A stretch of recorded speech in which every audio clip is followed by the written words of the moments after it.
এখন এই ছোট্ট মৌচাক থেকে মধু সংগ্রহ করব। খুবই কাছে আসি দাঁড়ায় আর কি।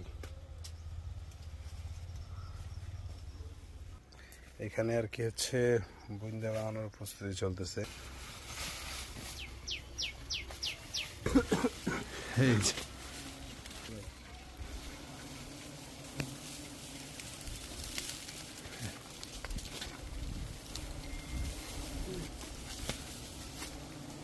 এই যে অংশটুকুতে আর কি মধু হয়েছে। এই যে মালটুকু পাশে লিও। কাটো। আলহামদুলিল্লাহ, আল্লাহু আকবার। খুবই সুন্দর মধু, অল্প মধু হয়েছে, তারপরে আলহামদুলিল্লাহ অনেক ভালো।